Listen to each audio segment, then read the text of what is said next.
Welcome to DMAXUS. Thanks for being here. No extra talk, just pure storytelling. Let's begin today's movie short story. Today, I'm going to explain an American independent science fiction film called Embers. Spoilers ahead. Watch out and take care. In the near future, a strange virus spreads around the world, causing people to get retrograde and anterograde amnesia. It spreads like wildfire and takes over the world in no time. All developments halt as a result of the epidemic. Some wealthy and powerful individuals of the society prevent themselves from getting the virus by hiding in bunkers. A decade after it has destroyed the world, only a few people survive. They live in a decaying landscape, unable to recall the past or create new memories. Every day, they wake up to a new life and don't remember anything about themselves. In the opening scene, we are introduced to a man and a woman. They wake up next to each other in a rustic apartment. Both of them are confused as to how they ended up together. They don't even remember their names or anything about their lives. It is evident that they have been infected by the virus. The two seem calm for people who just woke up next to a stranger. The woman feels like she knows the man, but doesn't remember how. The man claims he feels the same way. They discuss how long they might have been in the apartment, but come to the conclusion that it might be their first day. This is how I felt during the third COVID lockdown. Then, the man notices similar blue bracelets tied to their wrists. He thinks it indicates that before they lost their memories, they wanted to be together. The woman agrees and doesn't question the stranger since he feels familiar. Somewhere else in the town, an abandoned kid runs around the street mumbling a melody. He meets a stranger who asks him questions about his parents. When the child doesn't answer, the man simply invites him to join him in his journey. When everyone has amnesia, you don't even need an ice cream truck to abduct a child.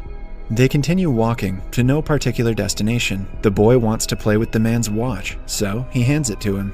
He tries to explain the concept of time to the kid, but fails miserably.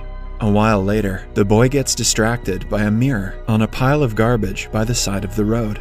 The stranger walks away, talking to himself about time and space, not noticing that the kid is no longer with him. Some seconds later, the kid runs to him, but by that time, the man has already forgotten him. He introduces himself again and asks the kid about the watch. He comments that it is too big for the kid and wears it himself, not remembering that he gave it to the boy a few moments ago. Eventually, they reach the remains of a house where the man dances with an umbrella to entertain the kid. Somewhere else, in a fancy bunker, a young woman named Miranda does her early morning routine that has been the same for as long as she can remember. A computerized program asks her to introduce herself for a regular checkup to ensure she hasn't gotten the virus. The computer asks her name, her birthplace, and her birth date. It is revealed that Miranda has been in confinement for the past 9 years. She is then told a scenario and asked questions about it. When she answers all of them correctly, the computer declares she has passed the regular diagnostics. The likelihood of her being infected is less than 0.12%. Although Miranda is in the safest place one can be during an epidemic, she is not happy with her life. The routine she has been following for the past 9 years bores her to death, and she feels like life outside would be much more enjoyable, even if it is dangerous. Another man who has been infected by the virus is a teacher who lives in a secluded house near the woods. He has adapted to life as an amnesiac better than other infected people. He has maintained a journal that helps him understand why he doesn't remember anything. He also leaves himself notes briefing his daily activities he should perform. A rope is tied from his house to a nearby river to help him navigate the way when he goes out to fetch water. Back in the apartment with the couple, the woman finds a can of preserved fruits in a cabinet. They might have left it there the previous day, but they aren't sure. It's cute that these two are in love and all, but would it kill them to leave themselves a note? She tries the food and gives it to the guy after making sure it tastes good. While eating, she tucks her hair behind her ears, and the man excitedly claims that he knew she was about to tuck it. Although he doesn't know anything about himself, he somehow remembers the little things that the woman does. She walks up to the mirror and looks at herself, taking in her appearance. They discuss the possibility of their being relatives, but since they look different from each other, they cut the possibility of them being siblings. The woman assumes they are still married, and the man smiles at the idea. To test it, they kiss each other. The passion while they kiss makes it clear to them that they are in fact a couple, or they're making a huge mistake. In the following scene, we are introduced to a thug who, after being infected, has been killing and robbing people for food and supplies. He notices the little kid and his new mentor from earlier. They are sitting down eating a canned drink. The thug attacks the man and kills him for the drink. The kid is left alone, but he doesn't express sadness on his mentor's death. He simply takes the watch off the man's wrist and walks away. Back in the woods, the teacher reads the notes and cooks food according to the instructions. While lounging, he discovers a book on his desk that he had written before the pandemic. In the meantime, the couple from the apartment talks about their relationship. They think of a name for each other and decide to go with Ben and Jenny. They are falling in love for the 100th time, like they have done every day for the past decade. Ben suggests they check who else is in the building to get a better understanding of where they are. They walk out and see the building consists of many rooms similar to theirs. After exploring one of them, they decide to return to their room, but have forgotten where it is. They enter a random room, but Ben suggests that they should find themselves something better than the dusty rooms of an abandoned building. Hence, they pack the clothes from the closet and start their journey outside. Back in the bunker, Miranda is exercising with her father, like usual. He is the only other resident of the facility. While eating a pre-packed dinner, they talk about their day. It is revealed that Miranda plays the cello to keep her busy throughout the day. Her father knows that Miranda isn't happy with her life in the bunker, but his first responsibility is to keep her safe, so he cannot allow her to go outside. The little kid from earlier is now wandering around the town alone. He meets a young girl in front of her house. She invites him in and asks him to stay with her forever. Even an amnesiac should recognize that this is creepy as hell. They eat good food and play with her stuffed toys. In the following scene, Ben and Jenny reach an empty swimming pool. Ben watches his wife with a smile as she plays on the slide and skips around. The thug from earlier is also lonely. He plays alone in a kids' park until he sees a woman and chases her. After a struggle, she manages to get away, and he gets distracted by a horse and forgets what he was doing. At the same time, Ben and Jenny walk together while humming a song. They have forgotten the purpose of the trip. They enter a chapel that they think is oddly familiar. After spending some time there, they go to a room and make love.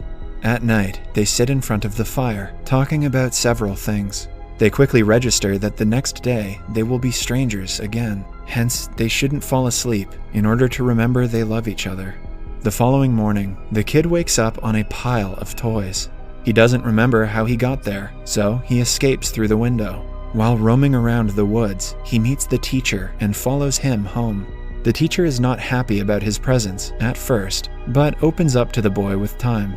He feeds the kid good food and teaches him how to chop wood, claiming that he is an expert in the task, but doesn't know how he learned it.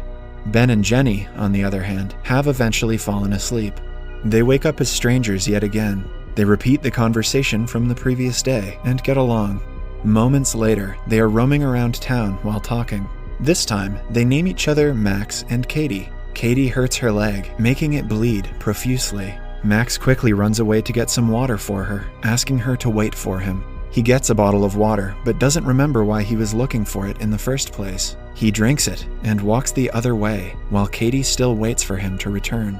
Somewhere else, the thug is in a parking lot, breaking cars out of anger and for entertainment. After he becomes tired, he gets inside one of them and falls asleep. He is woken up by a gang of men who drag him out of the car and beat him up. A few minutes later, they leave him alone. The thug walks to the terrace while sobbing. He sees a person in the street below and starts throwing glass bottles at them, completely forgetting what he was crying about just a few seconds earlier. In the bunker, boredom gets the best of Miranda. Playing cello doesn't excite her anymore. She braids her hair to keep herself entertained, but that doesn't work either. At dinner, she suggests they get out of the bunker to check if the world has gone back to normal. Her father argues that they would have gotten a message long ago if that were the case. He is adamant about living safely for as long as it takes, but according to Miranda, they are only waiting for their inevitable death. When Max doesn't return for a long time, Katie forgets who she was waiting for. She walks away and spends the night under a bridge. She is alone, cold, and misses something, but doesn't know what. Meanwhile, the teacher and the kid get along well. He teaches the kid to ride a bicycle and has become his guardian. To ensure that he doesn't run away and forget his way back home, he ties him to a roll of wool and lets him play in the woods. The kid plays around the entire day, but returns home in the end. In the bunker, Miranda plays cello for her father for the first time.